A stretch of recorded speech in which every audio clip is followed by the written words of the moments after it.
శ్రీ గురుభ్యో నమః. ప్రణామ సంవత్సర శుభాకాంక్షలు. ఉగాది మనందరం కూడా ప్రత్యేకమైనటువంటి గౌరవ ప్రతిపత్తులతో చేసుకునేటటువంటి పండగ ఈ ఉగాది పండగ. ఈ ఉగాదికే యుగాది అని ఒక పేరుంది. అంటే అసలు కలియుగ ప్రారంభం ఇవాల్టి రోజునే జరిగింది అని. భాషాపరంగా రాష్ట్రపరంగా వేరు వేరు ఉగాదులు ఉన్నప్పటికీ తెలుగు భాషకి మాట్లాడేటటువంటి వాళ్ళందరూ కూడా ఈ చైత్రశుద్ధ పాడ్యమి నాడే ఉగాది పండగ చేసుకుంటారు. మనం చాంద్రమానాన్ని ఎప్పుడూ కూడా కాలగణనమునకు ప్రాతిపదికగా తీసుకుంటాం. ఈ చాంద్రమానమునందు చైత్రమాసం మొట్టమొదటి మాసంగా స్వీకరింపబడుతుంది. ఈ చైత్రమాసంలో వచ్చేటటువంటి శుక్లపక్ష పాడ్యమి ఏది ఉందో ఆ పాడ్యమి మొదటి తిథి. ఆ మొదటి తిథియే ఉగాది పండుగ.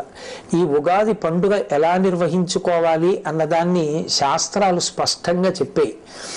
ఉగాది పండగ నాడు మాత్రం ఏ కారణం చేత కూడా బ్రహ్మముహూర్తానికి తరువాత లేవకూడదు. కనీసంలో కనీసం సూర్యోదయానికి ముందరే లేచి స్నానం పూర్తి చెయ్యాలి. చాలా మందిలో ఉన్నటువంటి అపప్రథ ఏమిటంటే సూర్యోదయం అయిపోయిన తరువాత పూజ చేసి ఆ పూజలో వేప పువ్వు పచ్చడి అనబడేటటువంటి పచ్చడిని నైవేద్యం చేసి దాన్ని ప్రసాదంగా తీసుకోవచ్చు అని. కానీ శాస్త్రంలో అలా చెప్పబడలేదు. యద్వర్షాదౌ నింబసుమం శర్కరాంలఘృతైర్యుతం. నింబసుమం అంటే వేప పువ్వు. అది వర్షాదౌ సంవత్సర ప్రారంభంలో శర్కరాంలఘృతైర్యుతం. శర్కర అంటే పంచదార. కానీ పంచదార అన్నప్పటికీ కూడా దేవతలకి నైవేద్యం చేసేటటువంటి ప్రసాదంలో నిలవదోషం లేనటువంటి పదార్థమైన బెల్లాన్నే వాడతాం కాబట్టి బెల్లము అని అక్కడ అర్థం చేసుకోవలసి ఉంటుంది. శర్కరాంలఘృతైర్యుతం. అందులోకి పుల్లని పదార్థాన్ని చింతపండు రసాన్ని చేర్చి కొత్త చింతపండుని ఘృతైర్యుతం ఆవు నీతిని కూడా కలిపి అలా తయారు చేసినటువంటి పదార్థం ఏదుందో దాన్ని భక్షితం పూర్వయామేస్య తద్వర్షం సౌఖ్యదాయకం. దాన్ని ఎప్పుడు తినాలని చెప్పారంటే పూర్వయామమునందు తినాలి అని. పూర్వయామమునందు అంటే సూర్యోదయాత్ పూర్వమే తినాలి. సూర్యోదయాత్ పూర్వం ఆ పచ్చడి తినాలి అంటే అది భగవంతుడికి నివేదన జరిగి ఉండాలి కదా. భగవంతుడికి నివేదన జరిగి ఉండాలి అంటే పూజ పూర్తయి ఉండాలి కదా. పూజ పూర్తయి ఉండాలి అంటే స్నానం పూర్తి అవ్వాలి కదా. అంటే ఉగాది పండగ నాడు స్నానం అనేటటువంటిది బ్రహ్మముహూర్తంలో చెయ్యాలి. ఆ బ్రహ్మముహూర్తంలో స్నానం చేసే ముందు ఒళ్ళంతటికీ కూడా తైలాన్ని అలదుకుంటారు. తైలే లక్ష్మీ. ఉగాది పండగ నాడు బ్రహ్మముహూర్తంలో ఒంటికి తైలాన్ని అలదుకుంటే ఆ తైలమునందు మహాలక్ష్మి ప్రవేశించి ఉంటుంది. ఆ కారణం చేత అలక్ష్మి తొలగుతుంది. జలే గంగా. సూర్యోదయం వరకు కూడా ఎక్కడెక్కడ నీరు ఉన్నా నీటిని గంగ ఆవహించి ఉంటుంది. తలస్నానం శరీరానికి తైలమర్దనం చేసుకుని భక్షితం పూర్వయామేస్య. బ్రహ్మముహూర్తంలో స్నానం చేసి వెంటనే ఈశ్వరుణ్ణి ఆరాధన చేసి ఉగాది పచ్చడి అని పిలువబడేటటువంటి వేప పువ్వు, దానితో పాటుగా బెల్లం ముక్క, చింతపండు పులుసు, ఆవు నెయ్యి కలపబడినటువంటి పదార్థాన్ని ఈశ్వరుడికి నివేదన చేసి దాన్ని ప్రసాదంగా ఎవరు తీసుకుంటారో వారికి తద్వర్షం సౌఖ్యదాయకం. వారికి ఆ సంవత్సరం అంతా కూడా సౌఖ్యదాయకమై ఉంటుంది అన్నది శాస్త్రవచనం. ఇక్కడ ఒక విషయాన్ని అర్థం చేసుకోవలసి ఉంటుంది. ప్రధానమైన పదార్థం ఏది అంటే నింబసుమం. వేప పువ్వే ప్రధానమైనటువంటిదై ఉంటుంది. ఆ వేప పువ్వు ప్రధానంగా తీసుకుంటే ఏమొస్తుంది అన్నారు. శతాయుర్వజ్రదేహాయ. 100 సంవత్సరములు జీవించగలిగినటువంటి లక్షణం. కేవలం 100 సంవత్సరములు ఆయుర్దాయంతో ఉండి ఏ మంచానో పడి ఉంటే ఉపయోగం ఏముంది. కాబట్టి వజ్రదేహాయ. ఆరోగ్యంతో ఉండి తాను ఏ సంకల్పం చేశాడో ఏ కార్యం చెయ్యాలనుకుంటున్నాడో అటు భగవత్పరమైనటువంటి సమాజ అభ్యుదయము కొరకు చేయాలనుకున్నటువంటి కార్యములను చేయగలిగినటువంటి సమర్థత శరీరమునందు నిలబడి దాని వలన వజ్రదేహాయ సర్వసంపత్ప్రదాయచ. ఆ వేప పువ్వు సమస్తమైనటువంటి సంపదలను ఇవ్వగలిగినటువంటిదై ఉంటుంది. దానితో పాటుగా అది అరిష్ట నివారాయ. అరిష్టములను నివారిస్తుంది. భక్షితం నింబదళం అని ఆ నింబదళాన్ని నింబ పుష్పాన్ని తీసుకుంటారు. ఈ నింబ అన్న మాటకి ఇంత ప్రఖ్యాతి వేప పువ్వుకే ఎందుకు ఇంత గొప్పతనం వచ్చింది అని పరిశీలనం చేసినప్పుడు మనకు ఒక విషయం అవగతం అవుతుంది. అమరకోశంలో నింబ అన్న మాటని మహానుభావుడు వ్యాఖ్యానం చేశాడు. నింబ అన్న మాటకు అర్థం ఏమిటంటే ఆరోగ్యం నయతీతి నింబ. వేప పువ్వు తిన్నట్లయితే ఆరోగ్యము నిలబడుతుంది. ఆరోగ్యము నిలబడడానికి చైత్రమాసంలోనే వేప పువ్వు రావడం, చైత్రమాసంలో మొట్టమొదటి తిథి అయినటువంటి ఉగాది నాడే వేప పువ్వు పచ్చడి తినడం, దీని వెనక ఉన్న మర్మం ఏమిటి అంటే యమధర్మరాజు గారి యొక్క దంష్ట్రలు కోరలు 2 ఋతువులలో బయటికి వస్తాయి. అవే వసంత శారదానేవా, వసంత ఋతువు, శరత్కాలము, శరదృతువు. ఈ 2 ఋతువుల యందు యమధర్మరాజు గారు ఒక్కొక్క కోర బయట పెడతాట. అది వసంత ఋతువులో చైత్రశుద్ధ పాడ్యమి నాడు ఆ కోర బయటికి రావడం మొదలవుతుంది. కాబట్టే వడగాట్పులు మొదలైనటువంటి వాటిల్లో జనం విశేషంగా పడిపోతారు. అలా పడిపోకుండా యమధర్మరాజు గారి పాశములకు చిక్కకుండా శరీరమునందు ఆరోగ్యం నిలబెట్టగలిగినటువంటి అనుగ్రహ శక్తిగా పరదేవతయే వేప పువ్వుగా ఆ కాలమునందు పరిఢవిల్లుతుంది అని శాస్త్రవాక్యం. శారదా నవరాత్రుల్లోనూ అమ్మవారికే పూజ, అలాగే వసంత ఋతువులోనూ లలితాపరా భట్టారికా స్వరూపానికే పూజ. ఈ 2 ఋతువుల్లోనూ అమ్మవారిని పూజ చేస్తే అమ్మవారి అనుగ్రహమే వేప చెట్లకి ఆ సమయంలో పువ్వుగా వచ్చి ఆ పువ్వుని ఈ పదార్థాలతో కలిపి అది ఏ సమయంలో తినాలో ఆ సమయంలో తినాలి. అనారోగ్యంతో ఉన్నటువంటి వ్యక్తి వైద్యుడి దగ్గరికి వెడితే ఏదో ప్రొద్దున్న 1 మాత్ర, మధ్యాహ్నం 1 మాత్ర, రాత్రి 1 మాత్ర వేసుకోండి అంటాడు. 7 రోజులు ఒక్కొక్క రోజు 3 మాత్రలు వేసుకోమన్నారు. 7 రోజులవి కలిపి 7 3 21 ఒక్కసారి వేసుకుంటే తగ్గిపోదా అని వేసుకోం కదా. అలాగే ఆయన చెప్పినట్లు వేసుకున్నట్లే శాస్త్రకారుడు చెప్పినట్టే ఆ ప్రసాదాన్ని తీసుకోవాలి. అందుకే భక్షితం పూర్వయామేస్య, ఎవరు బ్రహ్మముహూర్తంలో స్నానం చేసి వేప పువ్వు పచ్చడి తింటారో ఈశ్వర ప్రసాదంగా, అటువంటి వారందరికీ కూడా పరదేవతానుగ్రహంగా ఆరోగ్యము సిద్ధిస్తుంది. ఆరోగ్యము అంటే యమధర్మరాజు గారి యొక్క కోర బయటికి వచ్చిన కారణం చేత విస్తరించినటువంటి ఉపద్రవ స్వరూపమైనటువంటి భయంకరమైన వ్యాధులను తట్టుకోగలిగినటువంటి శక్తి వస్తుంది. అందుకే సాధారణంగా చైత్రమాసం నుంచి లోకంలో అతిసార వ్యాధి వంటి వ్యాధులు ప్రబలిపోతాయి. అవన్నీ అంటువ్యాధులు, కళ్ళకలకలు రావడం, అతిసార వ్యాధి రావడం, అమ్మవారు అన్న పేరుతోటి చర్మ సంబంధమైనటువంటి వ్యాధులు రావడం, ఒంటి మీద మచ్చలు పైకి తేలడం, ఇవన్నీ అంటువ్యాధులై చాలా తేలిగ్గా ఒకరి నుంచి ఒకరికి సంక్రమించడం జరుగుతూ ఉంటుంది.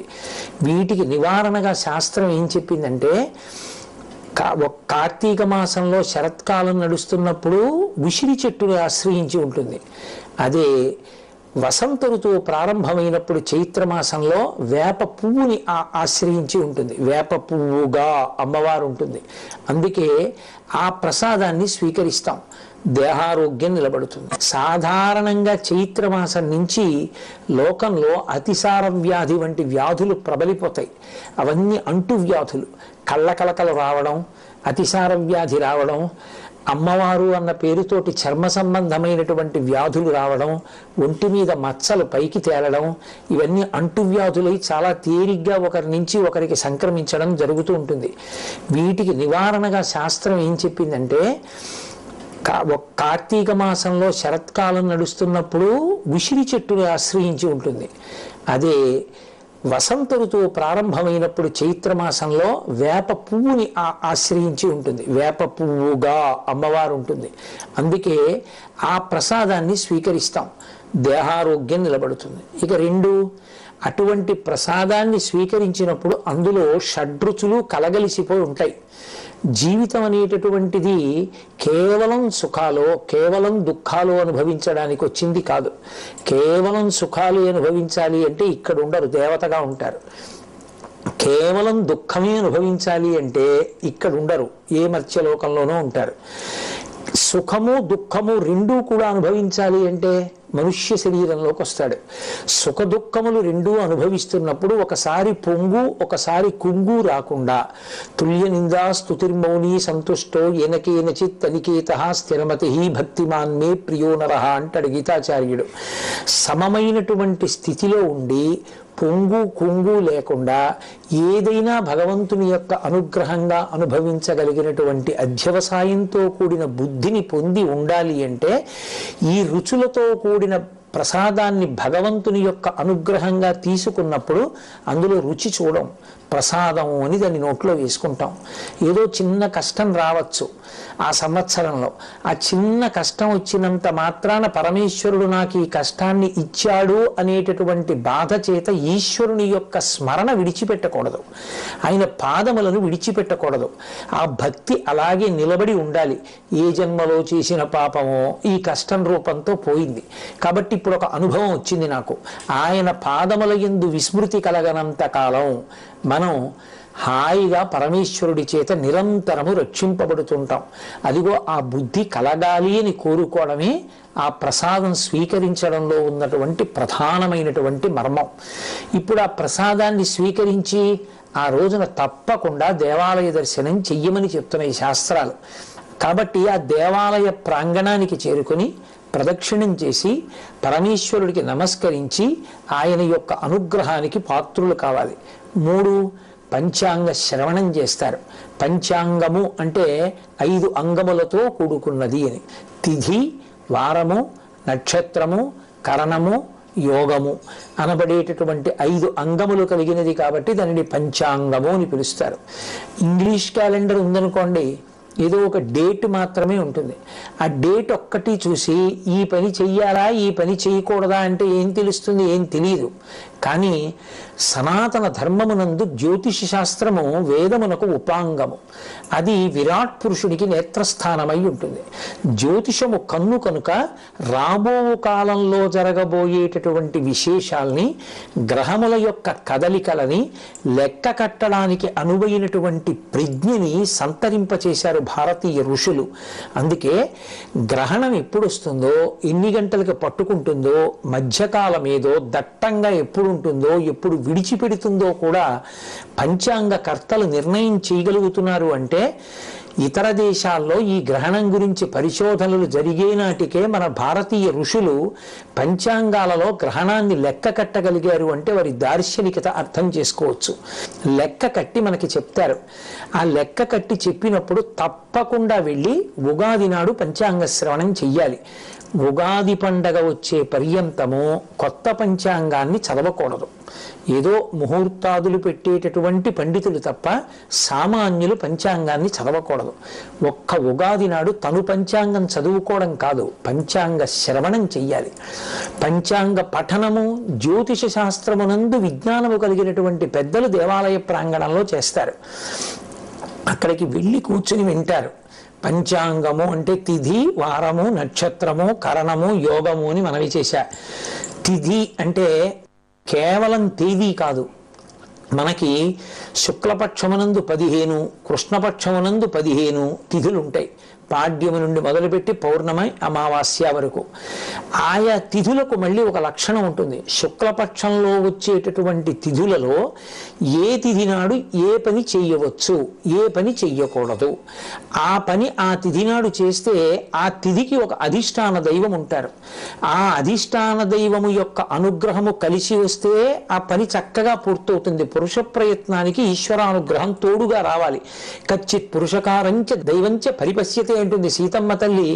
ఈ పురుషకారానికి ప్రయత్నానికి పక్కన ఈ ఈశ్వరుని యొక్క అనుగ్రహం కూడా కలుగుతోందా? ఆ రెండు కలిస్తేనే కదా రాముడు గెలుస్తాడు అంటుంది. అందుకని ఈశ్వరుడి కృప ఏ తిథి నాడు మనకి బాగా ప్రసరించడానికి అవకాశం ఉందో తెలుసుకుని మంచి పని చేయడానికి తిథులు వినాలి. 2 వారము. వారము ఏ రోజు సూర్యోదయానికి ఏ హోర ఉందో ఆ హోర పేరు మీదే ఆ వారం ఉంటుంది. ఆదివారం సూర్యోదయ కాలానికి సూర్య సంబంధమైన హోర నడుస్తుంది. అందుకే దానికి ఆదివారమో భానువారమో అని పేరు. భానుడు అంటే సూర్యుడు. అంటే ఆదివారం నాడు సూర్య సంబంధమైనటువంటి విశేషాన్ని దేన్నైనా నిర్వర్తిస్తే సూర్యానుగ్రహానికి విశేషంగా పాత్రులు కావచ్చని, సూర్య ప్రకాశము కలిగి సూర్య తేజము చేత ప్రచోదనము పొందినటువంటి హోరతో ఉన్నటువంటి ప్రారంభమైనటువంటి రోజు కనుక. అలా సూర్యోదయం వేల్టికి ఏ తిథి ఉందో, ఏ హోర ఉందో, ఏ పని చెయ్యొచ్చో ఏ పని చెయ్యకూడదో హోరాశాస్త్రం చెప్తుంది.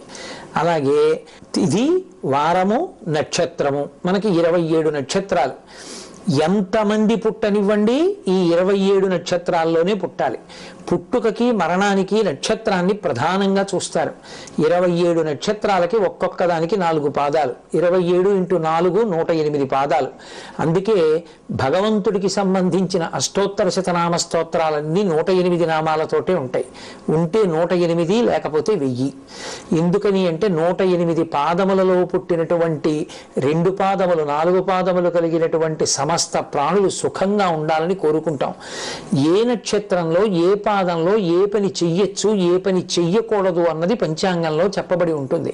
ఆ నక్షత్ర శాస్త్రాన్ని బట్టి విద్యుక్త ధర్మాన్ని నిర్వర్తించాలి.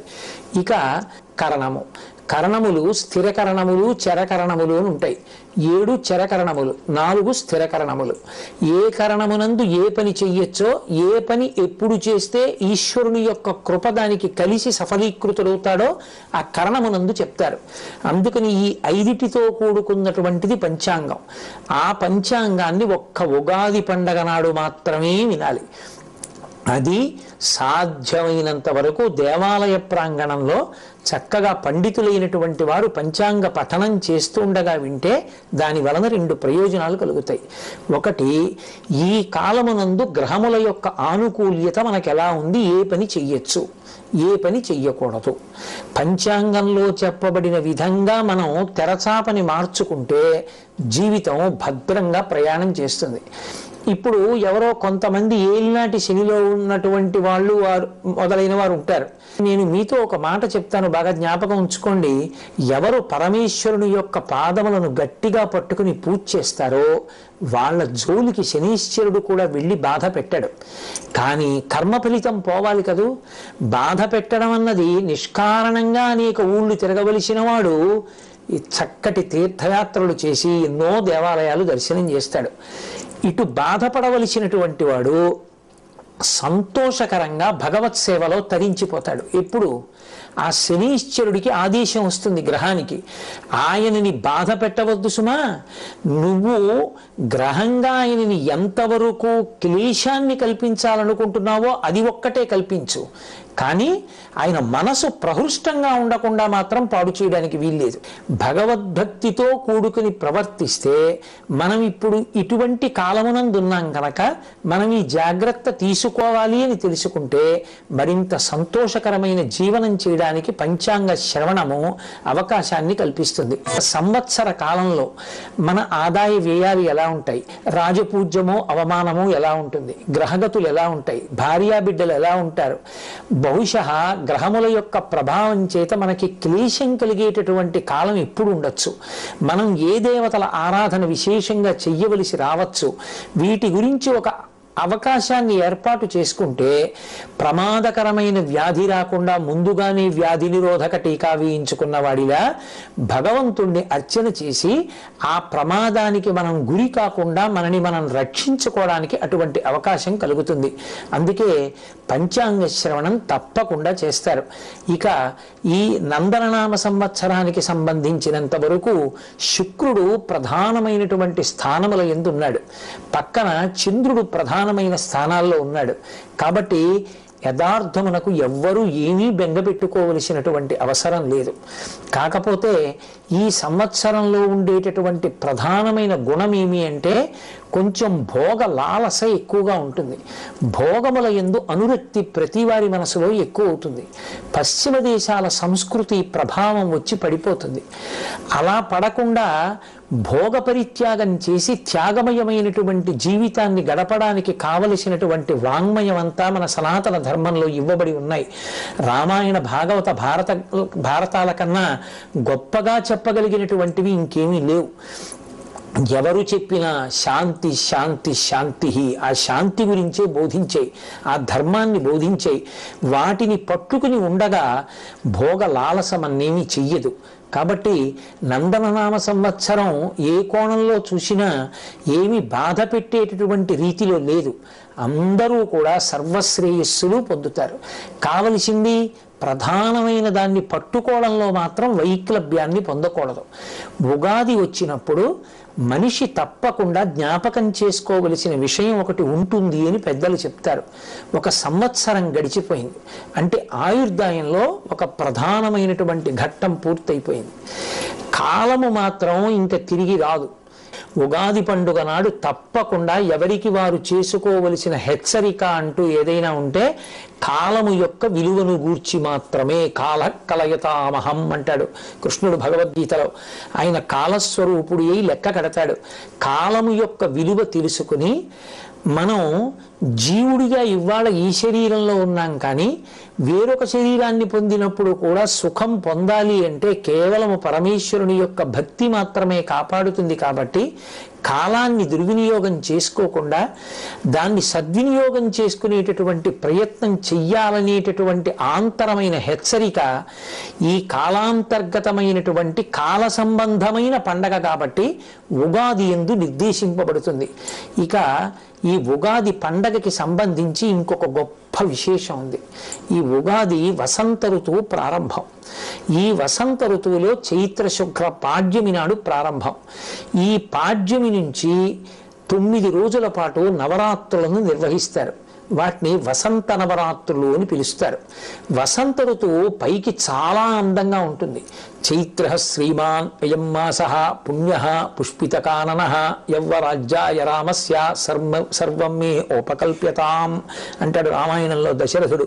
చైత్ర శ్రీమాన్, చైత్రము శ్రీమంతమైనటువంటి మాసము. అన్ని పుష్పించి ఉంటాయి. సంస్కృతంలో మధుమాసము అని పిలుస్తారు. అలాగే వైశాఖ మాసాన్ని మాధవ మాసము అని పిలుస్తారు. ఈ చైత్రమాసంలోనే అసలు మనిషి ఎలా బ్రతకాలో నేర్పినటువంటి విష్ణువు యొక్క అవతారమై మనుష్యునిగా ఈ లోకంలో నడిచి చూపించిన శ్రీరామచంద్ర ప్రభువు యొక్క ఆవిర్భావం. నవమి తిథి శ్రీరామ నవమి, రామచంద్రమూర్తి పుట్టారు. పాడ్యమి నుండి నవమి వరకు ఉపవాస దీక్షతో ఎవరు వసంత నవరాత్రులు చేస్తారో, ఎవరు పరదేవతని ఆరాధన చేస్తారో అటువంటి వారి జోలికి అపమృత్యువు కానీ, రోగాలు కానీ, పీడలు కానీ దరిచేరవు. ఎవరు ఉపాసన బాగా చేస్తారో వాళ్ళు రామచంద్రమూర్తి యొక్క పరిపూర్ణమైన అనుగ్రహానికి, లలితాపరా భట్టారికా స్వరూపం యొక్క పరిపూర్ణమైన అనుగ్రహానికి పాత్రులై వాళ్ళు సర్వశ్రేయస్సులను పొందుతారు. కాబట్టి ఉగాది పండగ వచ్చింది అన్నప్పుడు మరిచిపోకుండా చెయ్యవలసినటువంటి పనులుగా శాస్త్రంలో చెప్పబడినటువంటివి ప్రాతకాలమునందు బ్రహ్మముహూర్తములో స్నానము, ఈశ్వరుని యొక్క ఆరాధన, తైలమును శరీరానికి మర్దనం చేసుకోవడం, ఉగాది పచ్చడి అన్న పేరుతో నింబ సుమముతో కలిసి ఉన్నటువంటి ప్రసాదాన్ని స్వీకరించడం, దేవాలయంలో దర్శనం చేయడం, పంచాంగాన్ని శ్రవణం చెయ్యడం, వసంత నవరాత్రుల్ని నిర్వహించే ప్రయత్నం చెయ్యడం. ఒకవేళ వసంత నవరాత్రులు మనం చెయ్యలేకపోతే ఏదైనా దేవాలయ ప్రాంగణంలో జరుగుతున్న చోటుకి వెళ్ళి అటువంటి వసంత నవరాత్రుల్ని దర్శనం చేసుకుని వచ్చేటటువంటి ప్రయత్నం చెయ్యడం.